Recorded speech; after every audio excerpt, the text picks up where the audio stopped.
today we're going to be looking at a very tricky topic, but it is important when you are doing chemistry. It is the topic of significant figures.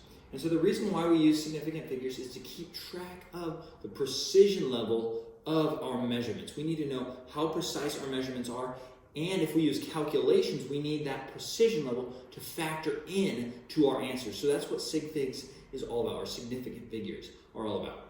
We're going to discuss some rules to figure out how many significant figures does a number have, right? If you have a number, which of those digits are significant, which aren't? How do we know? So there's going to be 4 main rules that we look at. And let's jump right into it. So the first rule is called the non-zero rule. And so non-zero digits, they're always going to be significant. If you see a number that's not a zero in your measurement, that is a significant digit. For example, if you have the number 215, this number is significant because all of the digits in this number are non-zeros, right? 2 is not a 0, 1 is not a 0, 5 is not a 0. So they are all sig figs. Pretty straightforward. The second rule is called the trapped zero rule. I always call it the sandwich zero rule, but you can call it whatever you want.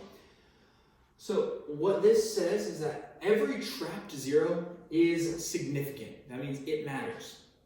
So if we have a number 205, this number also has 3 significant figures because the 2's are non-zeros, so they're going to follow that first rule, and 0 is trapped between 2 non-zero digits. It's like a sandwich.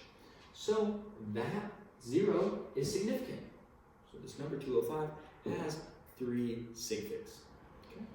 There's 2 more rules we're going to look at to figure out what your sig figs are for your measurement. They are right here. The third rule is the leading zero rule. So if the zeros are at the beginning of the number, they are not significant. They're just placeholders. Okay? They're just telling you this is a really small number, but these numbers don't count towards sig figs. So if we look at this number, 0.0205, it's going to have 3 sig figs because these leading zeros don't count. The 2 counts because it's a non-zero digit. The 5 counts, and this 0 counts because it is a sandwich 0 or a trapped 0. So it's going to follow rule number 2 and it's going to count. And our final rule is the trailing zero rule. This one's probably the most complicated. And it says that trailing zeros are only significant if there is a decimal point. So if there's a decimal point somewhere, then those trailing zeros count. So for the first example, 205,000 has 3 sig figs.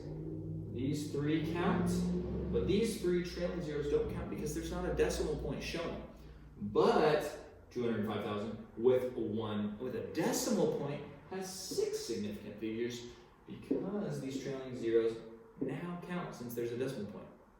Those are the only 4 rules you need to figure out what the sig figs are for your measurements. That's it. You have what it takes. You're amazing.